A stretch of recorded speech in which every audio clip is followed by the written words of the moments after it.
Is this 16-year-old the prodigy that North America needs? It's no secret that the region has been in the dumps on the international stage. And please don't hate the messenger. I'm from OCE and we've been doing even worse. Even the most loyal supporters of NA can't help but put Zen and Europe on top of the world right now. But there's one player who's been on everyone's radar as North America's potential savior. The same age as Zen, this young gamer has had a bit of a slower start to his career than his European counterpart, but fresh off his first international tournament victory, let's take a closer look at Daniel's career and see if he is the star North America needs. So what made me want to make this video is I heard the other day that Daniel was really considered like the North American Zen when he was coming up. And I was a bit surprised because obviously looking back in Daniel's career, it's been pretty good, but nothing like what Zen achieved. But I think that's more impressive for Zen than a dig on Daniel. But I was looking at, pre-RLCS Daniel, and you can see here's where he joined Space Station.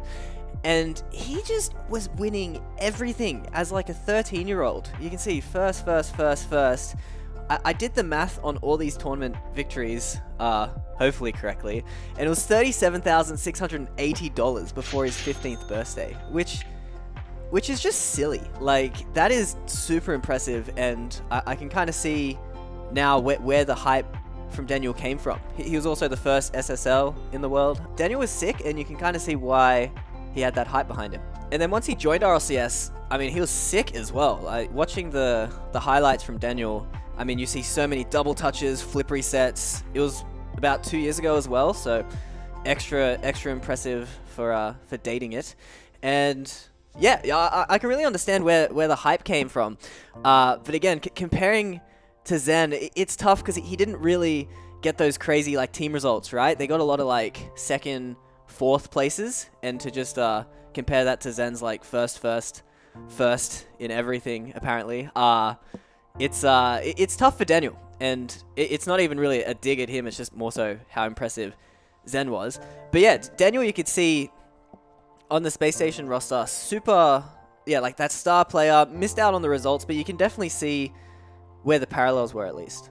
So when Daniel joined V1, it kind of made sense. Obviously, if you are going to be that star player from North America, you need to, join Beast Mode, which was also competing for Daniel as the star player for North America, but really chase those tournament victories, I think is what Daniel was after. And I mean, he's gotten them on V1. They got the NA regional.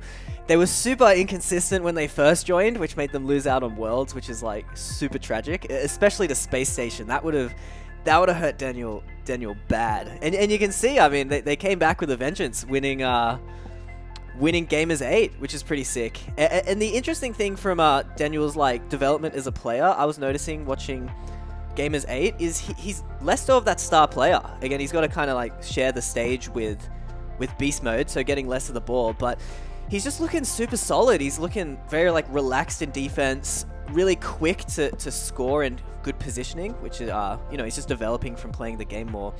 So I like what I'm seeing from Daniel, kind of like progressing, still obviously having those, top of the world mechanics, but adding that solid playstyle around it is really good. And obviously won them Gamers 8, and we'll see if they can keep improving and take that #1 spot off Europe. But it's going to be tough. Zen's really in a league of his own at the moment. I mean, if you guys haven't seen the ceiling shot he got in the Worlds final as well, to pull off a ceiling pinch and make it look so easy. And I honestly, I don't think a single player is going to change North America's trajectory in terms of being able to compete against Europe and Zen. I really think, and I know it's funny because it's a European team, but I really think you need a team to win. Like back when Dignitas were dominating, getting those 3 in a row, they didn't have that like super star, right? Like K-Dop was probably the best in terms of offense, but Turbo and Panda were really like solid players. And even though, it was a different time, obviously, it was so much longer ago and everyone's mechanics were way worse. I think if North America is going to get back on top, I think they need a team to do it. I don't think you can, try and outstar Zen anytime soon.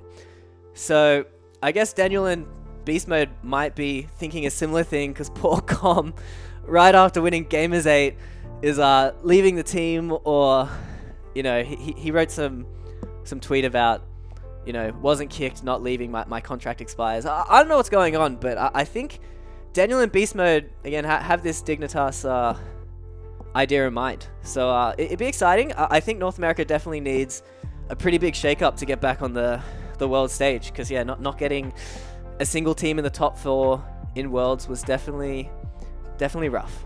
Alright, thanks for watching till the very end of the video. I really appreciate it. Let me know in the comments what you think of Daniel's future, North America's future in general, and if kicking Com was, well, Com leaving is the correct decision. I think it'll be interesting to see how that plays out.